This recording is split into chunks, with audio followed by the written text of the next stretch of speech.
हमारे YouTube channel bright coaching centre में आप सभी का स्वागत है। आज के इस वीडियो में हम लोग बात करने वाले हैं क्लास 12 फिजिक्स ऑब्जेक्टिव क्वेश्चन के बारे में। और अगर इसका आप PDF चाहते हैं तो नीचे डिस्क्रिप्शन में टेलीग्राम का लिंक दिया हुआ है, वहां से जाकर आप फ्री में, वहां पे कोई चार्ज नहीं लगेगा, वहां से जाकर आप PDF को डाउनलोड कर सकते हैं। चलते हैं क्वेश्चन की ओर।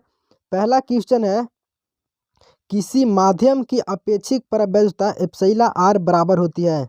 फर्स्ट नंबर क्वेश्चन है, किसी माध्यम की अपेक्षिक परावैद्युता एप्सिलॉन आर बराबर होती है। इसका सही आंसर हो जाएगा ए। इसका राइट आंसर होगा ए, एप्सिलॉन बटा एप्सिलॉन नोट। किसी माध्यम की अपेक्षिक परावैद्युता एप्सिलॉन आर बराबर होती है। इसका सही आंसर हो जाएगा ए। इसका राइट आंसर होगा ए, एप्सिलॉन बटा एप्सिलॉन नोट। नेक्स्ट क्वेश्चन है, वान डी ग्राफ जनित्र एक ऐसा यंत्र है जिसके द्वारा उत्पन्न होती है। ऑप्शन ए में है उच्च धारा, बी में है उच्च वोल्टता, और सी में है दोनों, और डी में केवल अल्प धारा एवं वोल्टता। तो इसका सही आंसर हो जाएगा आपका बी, उच्च वोल्टता। वान डी ग्राफ जनित्र एक ऐसा यंत्र है जिसके द्वारा उत्पन्न होती है क्या, उच्च वोल्टता। इसका आंसर क्या होगा, बी, उच्च वोल्टता। आगे क्वेश्चन है, विद्युत परिपथ की शक्ति होती है। आगे क्वेश्चन है, विद्युत परिपथ की शक्ति होती है। ये भी बार बार पूछा गया सवाल है, तो इसका सही आंसर हो जाएगा सी। इसका राइट आंसर हो जाएगा सी, भी स्क्वायर बटा आर। विद्युत परिपथ की शक्ति होती है, तो इसका सही आंसर हो जाएगा ऑप्शन नंबर सी। इसका राइट आंसर होगा सी, भी स्क्वायर बटा आर। आगे क्वेश्चन है, विद्युत हीटर में जिस तत्व का व्यवहार किया जाता है वह है। ऑप्शन ए में है तांबा, बी में है प्लेटिनम, सी में है टंगस्टन, और डी में है नाइक्रोम। तो विद्युत हीटर में जिस तत्व का व्यवहार किया जाता है वह है नाइक्रोम। क्या विद्युत हीटर में किस तत्व का व्यवहार करते हैं, नाइक्रोम का। तो इसका राइट आंसर हो जाएगा डी। विद्युत हीटर में किस तत्व का व्यवहार किया जाता है, इसका आंसर हो जाएगा डी, नाइक्रोम के तार का। आगे क्वेश्चन है, अनुचुंबकीय पदार्थ की प्रवृत्ति होती है। ऑप्शन नंबर ए में है स्थिर होती है, या शून्य होती है, या अनंत होती है, या चुंबकीय क्षेत्र पर निर्भर करती है। तो इसका सही आंसर हो जाएगा ए, अनुचुंबकीय पदार्थ की प्रवृत्ति कैसी होती है, स्थिर होती है। अनुचुंबकीय पदार्थ की प्रवृत्ति कैसी होती है, तो ये स्थिर होती है। इसका सही आंसर क्या हो जाएगा, ए। आगे क्वेश्चन है, निम्नलिखित में किस वस्तु की चुंबकीय प्रवृत्ति एक से कम और ऋणात्मक होती है। यहाँ पे क्वेश्चन पे ध्यान दीजिएगा। क्वेश्चन पूछ रहा है कि एक से कम और क्या, ऋणात्मक, यानी कि निगेटिव। किस वस्तु की चुंबकीय प्रवृत्ति एक से कम और ऋणात्मक होती है।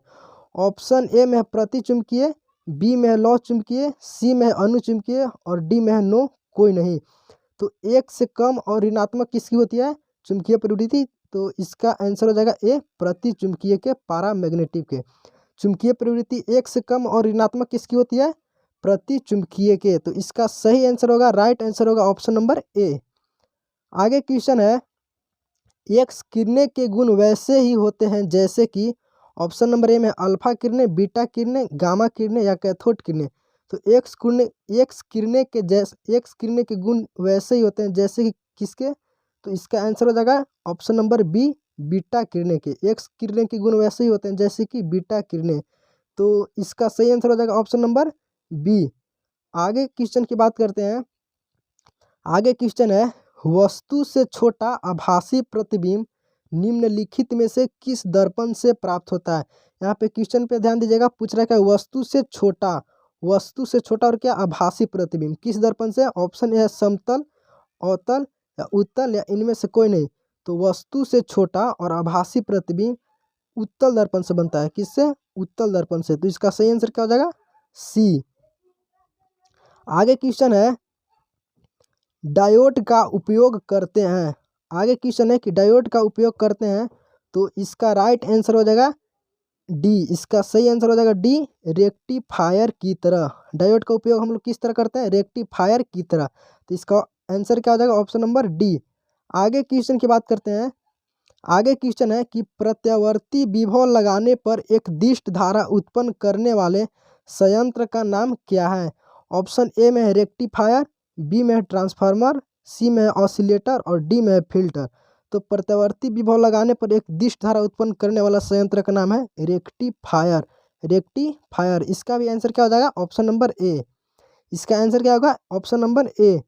आगे नेक्स्ट क्वेश्चन है 500 हर्ट्ज के श्रव्य आवृत्तियों के आयाम मांडुलित तरंग के लिए उपयुक्त वाहक आवृत्ति होती है। तो इसका आंसर हो जाएगा ऑप्शन नंबर डी 50,000 हर्ट्ज।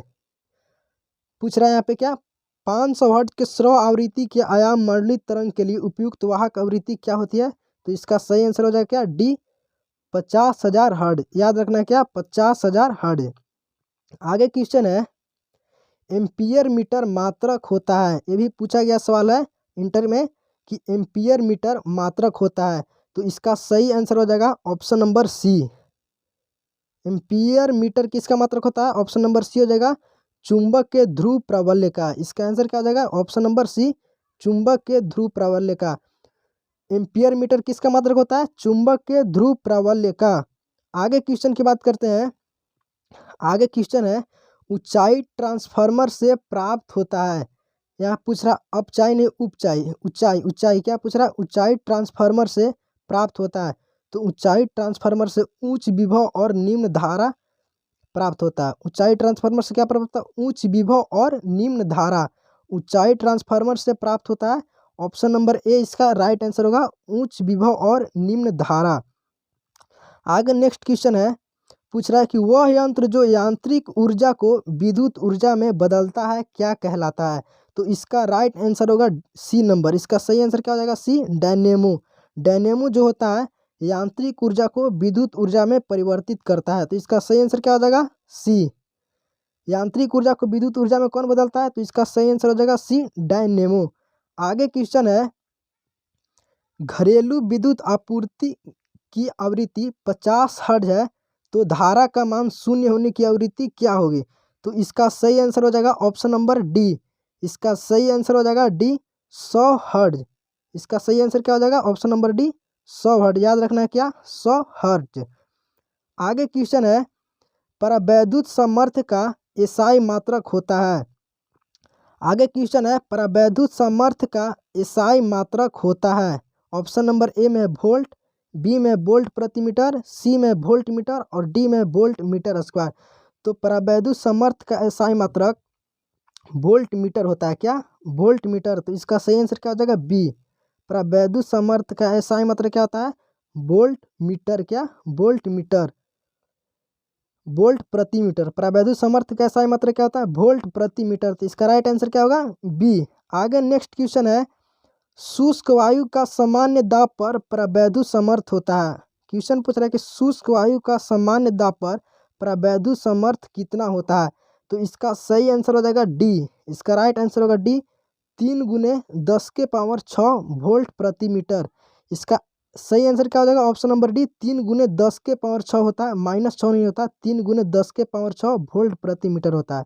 तो इसका आंसर क्या हो जाएगा डी। आगे नेक्स्ट क्वेश्चन है 3 संधारित्र हैं जिनमें प्रत्येक की धारिता सी है। क्या 3 संधारित्र हैं जिनमें प्रत्येक की धारिता सी है और वे श्रेणी क्रम में जुड़े हुए हैं। तो उनकी तुल्य धारिता क्या होगी। श्रेणी क्रम में जुड़े हुए हैं तो उनकी तुल्य धारिता क्या हो जाएगा C/3। इसका सही आंसर क्या हो जाएगा ऑप्शन नंबर सी। 3 संधारित्र हैं जिनमें प्रत्येक की धारिता सी है। तो पूछ रहा है किस में श्रेणी क्रम में। श्रेणी क्रम में जुड़े हुए हैं तो उनकी तुल्य धारिता क्या हो जाएगा C/3। इसका सही आंसर क्या हो जाएगा ऑप्शन नंबर सी। आगे क्वेश्चन है प्रकाश वर्ष मात्रक है। ये भी आई से पूछा गया सवाल है कि प्रकाश वर्ष किसका मात्रक होता है। प्रकाश वर्ष मात्रक है ऑप्शन ए है दूरी का, समय का, ऊर्जा का या आवेश का। तो प्रकाश वर्ष मात्रक होता है दूरी का। किसका दूरी का। याद रखना है प्रकाश वर्ष किसका मात्रक होता है दूरी का। तो इसका सही आंसर क्या हो जाएगा ऑप्शन नंबर ए दूरी का। प्रकाश वर्ष किसका मात्रक होता है दूरी का। आगे क्वेश्चन है जब प्रकाश कांच में प्रवेश करती है तो तरंगदैर्घ्य में क्या होता है। जब प्रकाश कांच में प्रवेश करती है तो इसका तरंगदैर्घ्य ऑप्शन ए बढ़ता है, घटता है या अपरिवर्तित रहता है या शून्य हो जाता है। तो जब प्रकाश कांच में प्रवेश करती है तो इसका तरंगदैर्घ्य क्या हो जाता है घट जाता है। जब प्रकाश कांच में प्रवेश करती है तो इसका तरंगदैर्घ्य क्या होता है घटता है। तो ऑप्शन नंबर इसका बी राइट आंसर होगा। क्या ऑप्शन नंबर बी इसका सही आंसर हो जाएगा क्या घटता है। अब मिलते हैं नए वीडियो में। अगर इसका PDF डाउनलोड करना चाहते हैं तो नीचे डिस्क्रिप्शन में टेलीग्राम का लिंक दिया हुआ है वहाँ से जाकर आप डाउनलोड कर सकते हैं। और अच्छा लगे तो हमारे चैनल को सब्सक्राइब कर लीजिए और लाइक कर लीजिए।